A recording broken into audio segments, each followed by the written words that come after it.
একদিকে কোভিডের নতুন ভ্যারিয়েন্ট ছড়িয়ে পড়ার ভয়, অন্যদিকে বাড়ছে ডেঙ্গু আক্রান্তের সংখ্যা। প্রতি বছর বর্ষা এলেই দেশে নতুন করে দেখা দেয় ডেঙ্গু আতঙ্ক। তবে আতঙ্ক নয়, প্রয়োজন সতর্কতা আর সচেতনতার।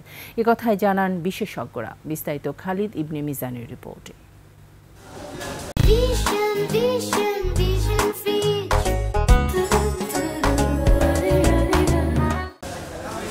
বাড়ছে কোভিড ও ডেঙ্গুর প্রকোপ, হাসপাতালগুলোতেও রোগীর চাপ। সংক্রমণের লক্ষণ দেখা দিলেই পরীক্ষা করাতে আসছেন রোগীরা। জ্বর, শরীর ব্যথা, পায়ে ব্যথা, পাউলে হাঁটতে পারে না, একবারে মনে করেন কুলো করে নেওয়া লাগে, এরকম অসুবিধা হয়েছে জ্বরে। শরীরে চুলকানি শুরু হয়েছে এবং প্রচুর ব্যথা, আমি হাঁটতে পারি না। তবে করোনা ও ডেঙ্গু প্রতিকারের চেয়ে প্রতিরোধের উপর গুরুত্ব দিলেন বিশেষজ্ঞ চিকিৎসক।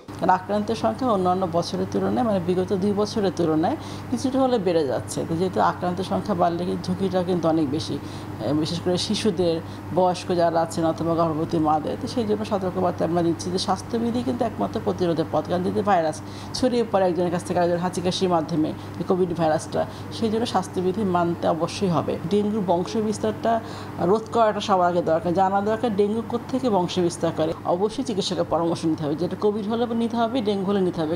সঠিক স্বাস্থ্যবিধি মেনে চললে সংক্রমণের হার কমানো সম্ভব বলে জানান তারা। সবার জন্যই যে পরামর্শ, যে স্বাস্থ্যবিধি মেনে চলতে হবে। থেকে বাঁচার জন্য একমাত্র উপায় হচ্ছে গিয়ে নিজেকে এবং নিজের পরিবারেরকে সুরক্ষার মধ্যে রাখা। তো মশার জন্য হচ্ছে দুটো জিনিস, একটা হচ্ছে কি মশার বংশবৃদ্ধি বন্ধ করতে হবে বা কমাতে হবে, আর একটা হচ্ছে মশার কামড় থেকে নিজেকে এবং নিজের পরিবারকে বাঁচাতে হবে। আগাম সতর্কতা ও সচেতনতা বৃদ্ধির উদ্যোগ নেওয়ার পরামর্শ তাদের। এই ক্ষেত্রে সচেতনতা বিকল্প কিছু নাই, অবশ্যই সচেতন হতে হবে, জানতে হবে, চোখ কান্না খোলা রাখতে হবে যে আসলে স্বাস্থ্যবার্তা আমরা কি দিচ্ছি সেটাকে মানা অবশ্যই দরকার। খালিদ ইবনে মিজান, 21 টেলিভিশন, ঢাকা।